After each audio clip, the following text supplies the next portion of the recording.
Thank you very much, Rob, and congratulations on a terrific race, and that was just the beginning. I know you'll be back. And it's great to be here with fellow conservatives here in Michigan, and also with my longtime friend Norm Hughes.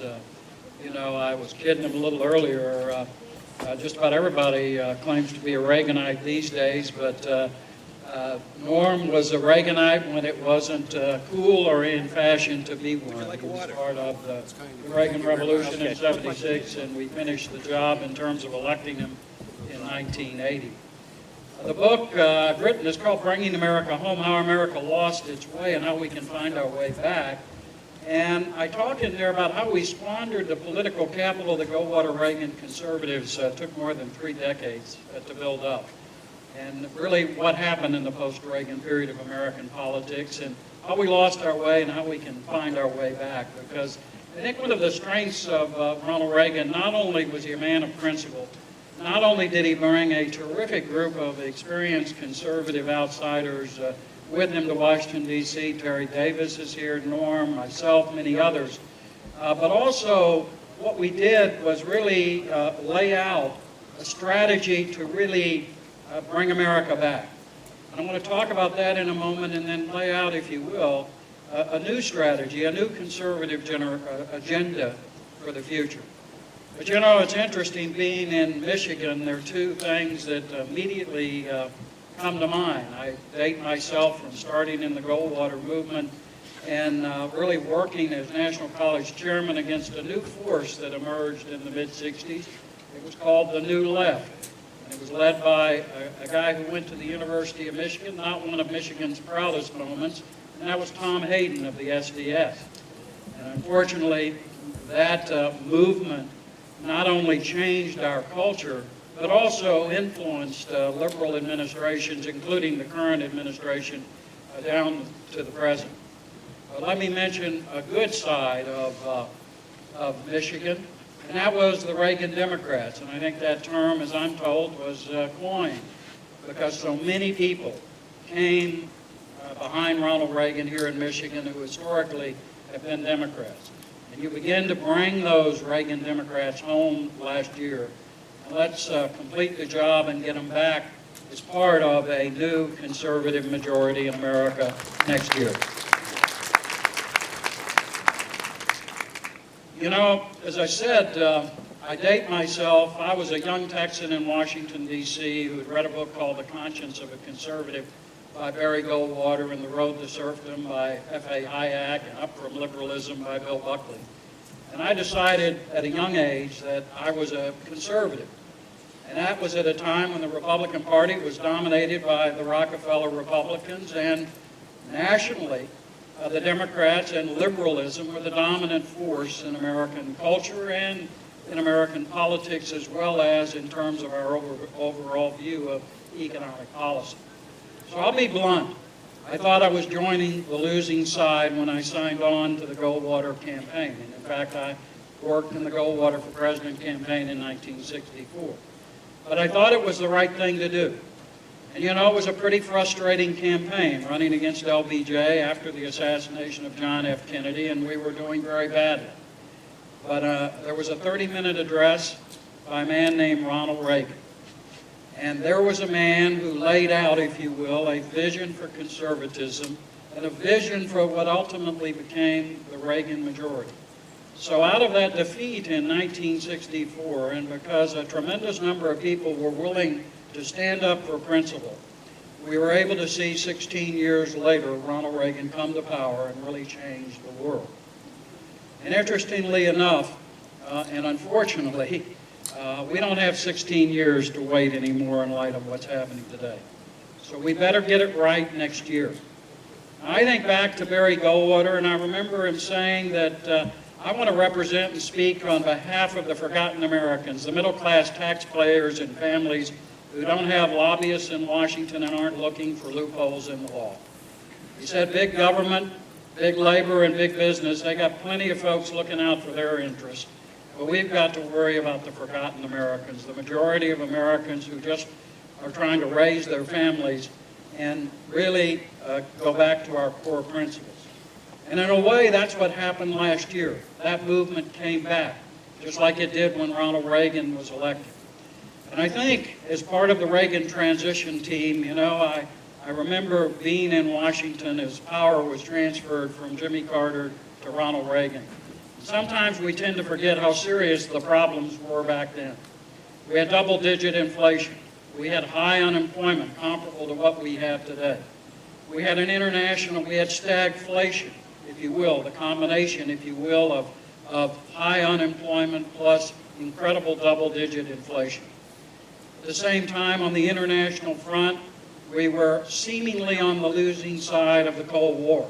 In fact, the so-called foreign policy expert Henry Kissinger said at the time, we're on the losing side, we better cut the best deal possible with the Soviet Union.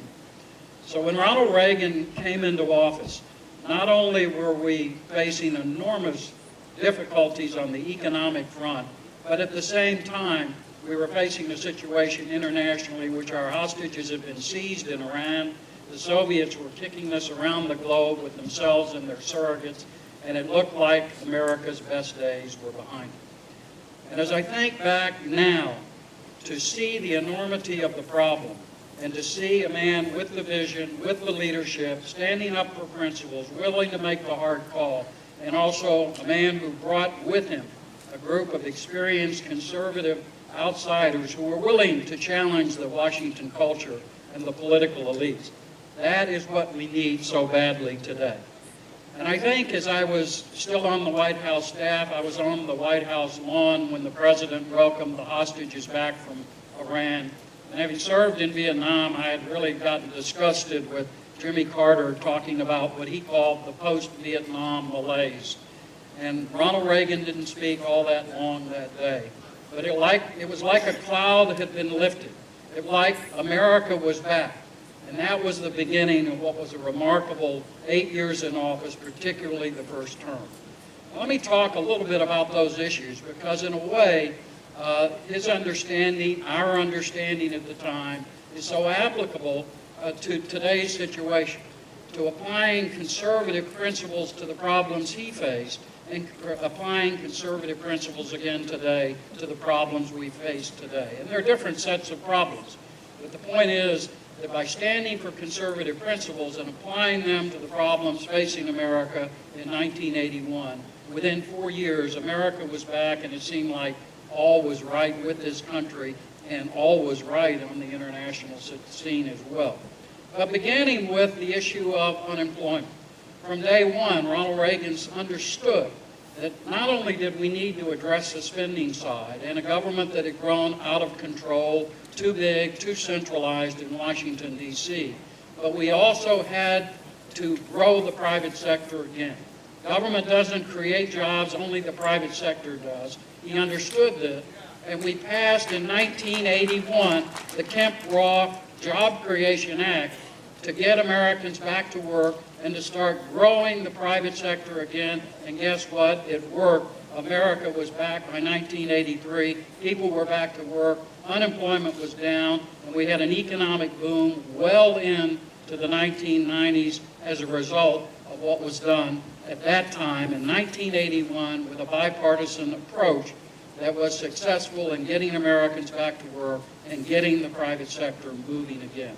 Secondly, and I don't think the Reagan administration is given enough credit for that, we did have an enormous growth in spending over the LBJ days and into the 70s, and quite frankly, the Nixon administration, the Ford administration, and of course the Carter administration didn't do anything to change that.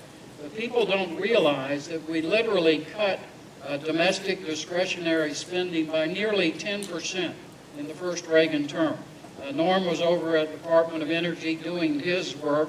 I was heading an agency at the time called the Action Agency, an independent agency, now called AmeriCorps. And in 4 years, we were able to do more with less and cut the budget by 25%, cut the bureaucracy in half, and yet at the same time work with the wonderful programs such as foster grandparents, senior companions, retired senior volunteers, and in the process, I also defunded the Alinsky-style organizations who, prior to my coming to action, were getting about $20 million a year in taxpayer dollars from that little agency in order to undermine our traditional social and economic values. So when people say it can't be done, don't listen to them. It can be done, and we did it, didn't we, Norm, in the Reagan administration?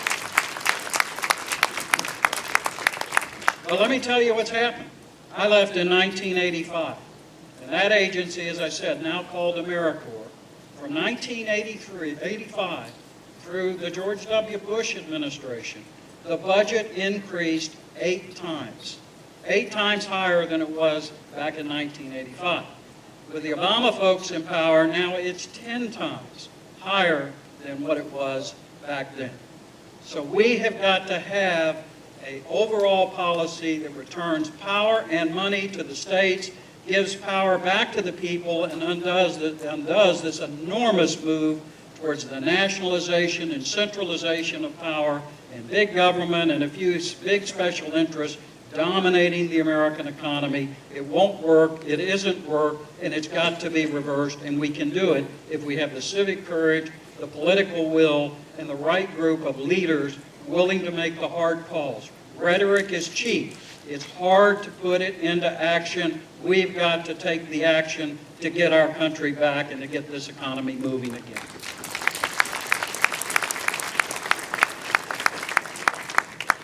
You know, the other thing that I want to mention with regard to the inflation problem, because I really worry we're setting ourselves up for an enormous inflationary spiral in the not-too-distant future as a result of the Greenspan, Bernanke, Obama, Keynesian policies, loose monetary policy, and the idea of simply pumping the prime over and over again and devaluing the dollar.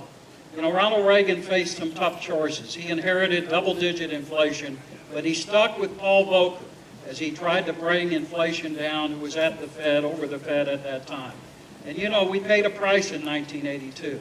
But the thing about Ronald Reagan is he didn't make a decision based on what the polls said or what he had to do to get reelected or help people. He did what he did based on what he thought was for the good of the country. He stuck with that policy, and yes, we paid a price in 1982, but guess what? Inflation got down, and it's been down since. Unfortunately, I think it's about to come back. But again, an example of standing for your principles. It shows what makes a difference in the long haul and what a huge difference that makes. A sound dollar policy combined with growing the private sector and reducing domestic spending all help to fuel a decade of economic growth in our society.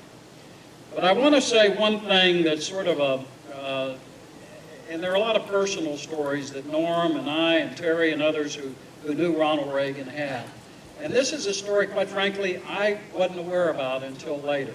But you know, Ronald Reagan was shot in late spring. In fact, it was the end of this month in 1981. I was still on the White House staff at the time, and for a while we didn't know if Ronald Reagan, President Reagan, was going to live or die.